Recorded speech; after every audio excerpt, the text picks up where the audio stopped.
বন্ধু, আজকে আমি তোমাদের সাথে যে রেসিপিটা শেয়ার করবো সেটা হলো আম দিয়ে বাটা মাছ দিয়ে টক ঝাল।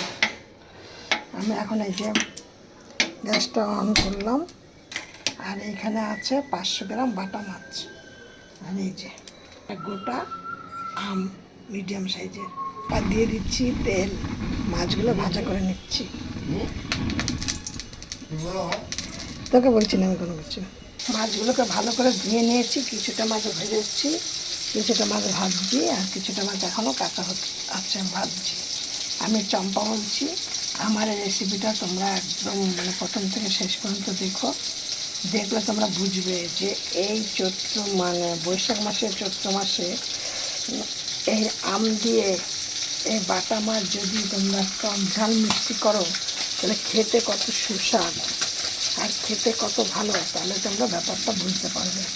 তোমরাও করে দেখবে, তোমরাও করে খেয়ে দেখবে, তোমরা বলবে হ্যাঁ খাবারটা একদম এক ঘরে, একদম এত সুস্বাদ, এত ভালো, এত সুন্দর, সে বলার কথা না। আর এখানে উপকরণ লাগবে গোটা সর্ষে, গোটা সর্ষে লাগবে। এইখানে দেখো এই কটা লঙ্কা দিচ্ছি দেখানো, যেহেতু ঝাল ঝাল মিষ্টি মিষ্টি। এইখানে শুধু সর্ষে বাটা, পোস্ত না, শুধু সর্ষে, একদম অল্প করে একটু সর্ষে বাটা। আর লাগবে তোমার নুন, হলুদ, লঙ্কা, এগুলো তো পরপর দেবো, তোমাদের সাথে শেয়ার করবো। আর নিয়েছি একটা মিডিয়াম সাইজের একটা আম, পাতলা পাতলা করে কেটে নিয়েছি। আমি চম্পা রেসিপিটি তোমাদের সাথে শেয়ার করছি, চম্পা রেসিপি হাউস থেকে। আমার এই রেসিপিটি তোমরা দেখো, দেখে একটু লাইক কমেন্ট শেয়ার করো। আর নতুন বন্ধুদের বলছি, দেখে একটা সাবস্ক্রাইব করে পাশের বেলটি বাজিয়ে অন করে রেখে দিও, তাহলে আমি নিত্য নতুন ভিডিও রেসিপি এরকম ছাড়ার জন্য সেগুলি তোমরা দেখতে হয়। কিন্তু আমি একদম পুরো আমার ঘরোয়া রান্না, ঘরোয়া রেসিপি, আমি প্রতিদিন যা রান্না করি ঘরের জন্য, আমি সেইগুলি তোমাদের সাথে শেয়ার করি। যেমন আজকে ধরো আম ডাল করেছি, সেটা শেয়ার করিনি, শাক করেছি, সেটা শেয়ার করিনি, অথচ এই মাছের এটা করব, এটা তোমাদের সাথে শেয়ার করব। আর এরপরে এই মাছটা হয়ে গেলে পরে আমি আবার তোমাদের সাথে আরেকটা ভিডিও শেয়ার করব, সেটা চিংড়ি মাছ দিয়ে ইঁচড় দিয়ে আলু দিয়ে তরকারি। একদম আমি ঘরোয়া যেগুলি করি সেগুলি তোমাদের সাথে শেয়ার করি। আর কিন্তু আমি খুব অল্প তেলে আমার এই রেসিপিগুলো সব, কম মশলা, অল্প তেল। দেখো আমার মাছগুলো সব ভাজা হয়ে গেছে। এবার আমি এর মধ্যে দিচ্ছি, আরও তেল দিয়ে দিচ্ছি। এবার এইখানে দিচ্ছি একটা শুকনো লঙ্কা আর কালো সর্ষে গোটা। এবার দেখুন এর মধ্যে দিয়ে দিচ্ছি এই আমগুলো।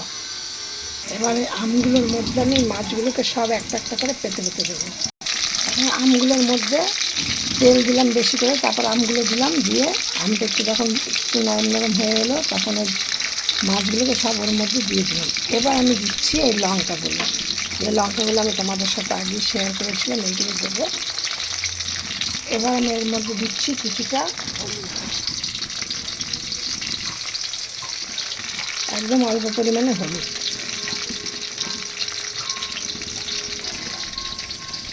আর সামান্য কালার হওয়ার জন্য দেবো একটুখানি কাশ্মীর লঙ্কার গুঁড়ো, একদম সামান্য কালার হওয়ার জন্য।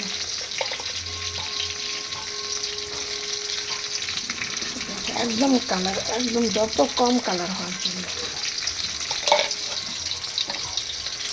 এবার আমি দিয়ে দেবো এর মধ্যে কিছুটা নুন। সময় কিন্তু নুন দিয়েছি, এবার কম নুন দেবো, তারপর আবার টেস্ট করে তারপর আবার দেবো। এবার এইখানে আমি দেবো কিছুটা জল, এবার 2-4টা দানা দিয়ে চিনি দিয়ে দিলাম। এবার এর মধ্যে দিচ্ছি আমি কিছুটা জল,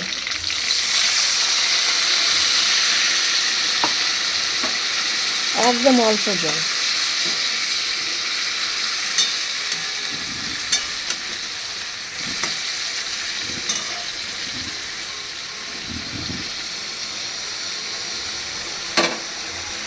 এবার এখানে দিয়ে দিচ্ছি এই যে সে সর্ষেটা বেটে রেখেছিলাম পেস্ট করে, সেইটা।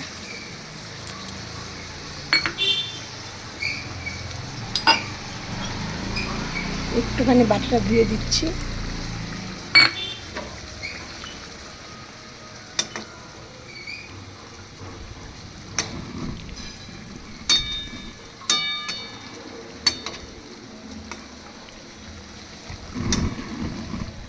এবার দিয়ে দেবো এর মধ্যে ধনে পাতা। ধনে পাতা কুচি করে রেখেছিলাম, এই যে।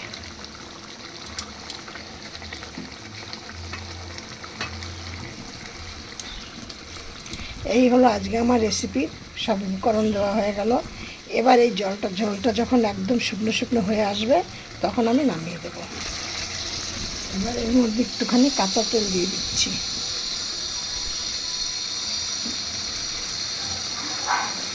আমার কিন্তু এটা হয়ে গেছে, এবার আমি নামিয়ে দেবো। আর তোমরা গরম গরম ভাতে পরিবেশন করো, খেয়ে আমাকে বলবে, কমেন্টে জানাবে যে কেমন খেলে। এইটার নাম হলো আম দিয়ে বাটা মাছ দিয়ে টক টক ঝাল ঝাল টক ঝাল রেসিপি।